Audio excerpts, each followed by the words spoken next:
It's official. If we gonna win, it's only one way it's gonna happen.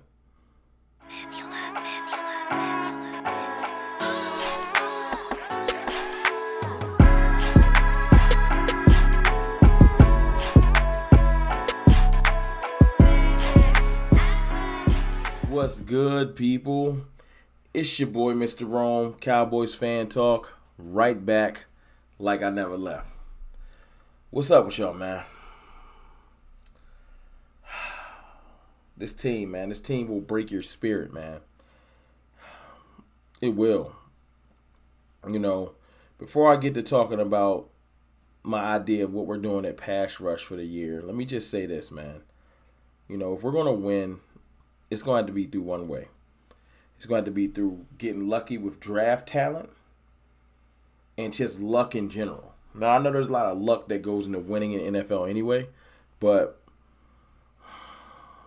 the spirit of this team, man, all the scandals that went down and just the way that our ownership group, from Jerry Jones to Stephen Jones to Charlotte Jones to every Jerry Jr., where all the people that's involved with the Jones family that run this team don't care about us as fans. They don't care. They're completely tapped in. They familiar. I don't think they watch my videos or nothing like that, but they got they ear to the streets. They know what's up. They don't care.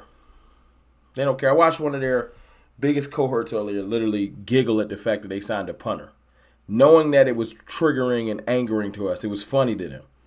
It's funny to them. Our anger, this frustration, all this complaining we do every day on Twitter, in the YouTube comments and everything, it's hilarious. We're a big game to them. We might as well be Monopoly. You know what I'm saying? They don't care about us. Unfortunately, we made our choice long ago, and I can't give up on this team like I saw somebody literally do over the weekend. I saw a Cowboys fan literally give up and move on to another team. That can happen to you if you don't start to find a way to separate what's real from what's fake. And irony, I love the players, man. Shout out to Jerron Curse. Jerron Curse responded to me on Twitter. I was giving him a salute, saying I'm happy he's back. There was a comparison about him versus Buda Baker and statistically and everything like that. And I was saying, look, Curse is just as important to us as Buda is to the Cardinals, man. Probably more important, And I got nothing but faith in the players, man. Y'all know I love Dak Prescott. I love Zeke still. I rocked with Coop before he got traded. You know what I'm saying? I rock with the players, man. I don't hate the coaches, but I hate our front office. And hate's a strong word, but I know what I'm saying. I hate our front office. Like, they've driven me to the point where I thought like negative things that you shouldn't think about people, because I feel like they have no regard for how we feel. You know what I'm saying? And in regular everyday life, if someone treats me like that, I respond in kind. You know what I'm saying? I don't allow people to just disrespect me to my face. I was saying earlier on Twitter, I feel like a sucker for supporting this team. A straight sucker. Because you want to support something, but you would love for the people that you're supporting to show you that they care. You feel me? I watched the dude that they rock with heavy come out and downplay and disrespect Randy Gregory over the last 4 or 5 days because he made a choice for himself and his family. And he's not responding how they wanted him to respond, so now they're trying to hate on him. You know what I'm saying? But our ownership sees us literally. They're not confused.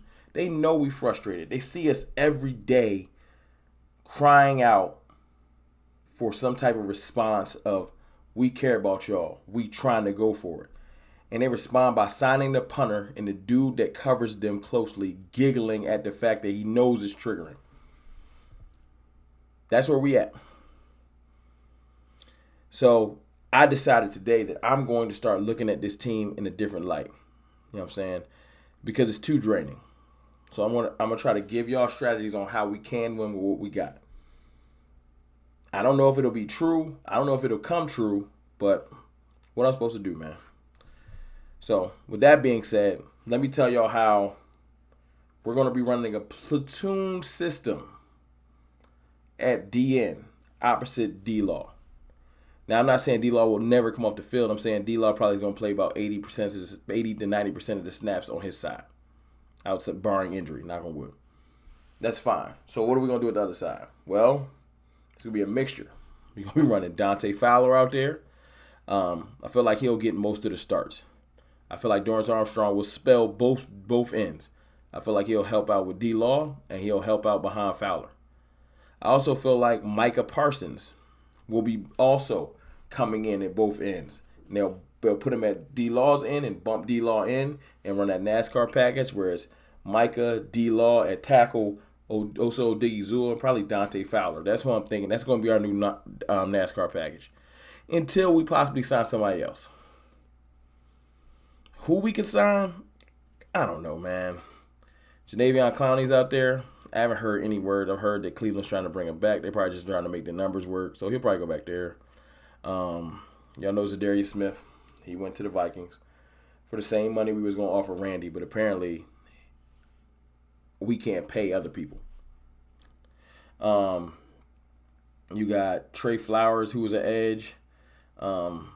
Very legitimate edge. I don't know if the Cowboys would consider him. I don't know.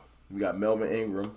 That sounds like he's in the Cowboys range as far as elderly, like, because we was talking about JPP. So you got JPP, 33, coming off surgery, Stephen Jones kind of guy.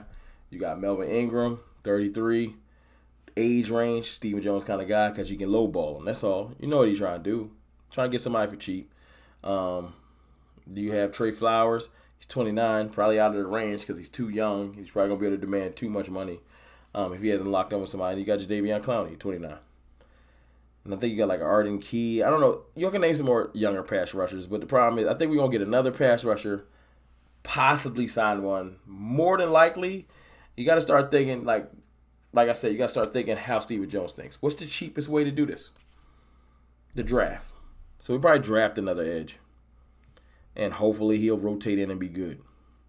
So you could put edge in the list of needs we'll need within the first 3 rounds. Somehow we got to fill offensive guard, receiver, edge, and linebacker depth within the first 2 rounds.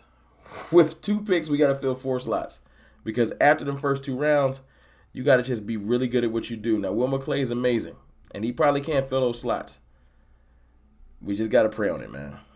I don't know. I'm sorry I sound so, defeated. It's just, man, when that news came out earlier that we're not pursuing Bobby Wagner, and it's, unlikely or whatever, it's just, it gets frustrating. Because, they cleared up all that money to do what? They literally cleared up money. We have money. This isn't, like I said earlier on Twitter, I really feel like I'd be less angry if we didn't have money. And it's just like, we ain't got the bread. We literally have cleared up money. We got enough money to bring Wagner in here, offer him 12, 13 million. We have it.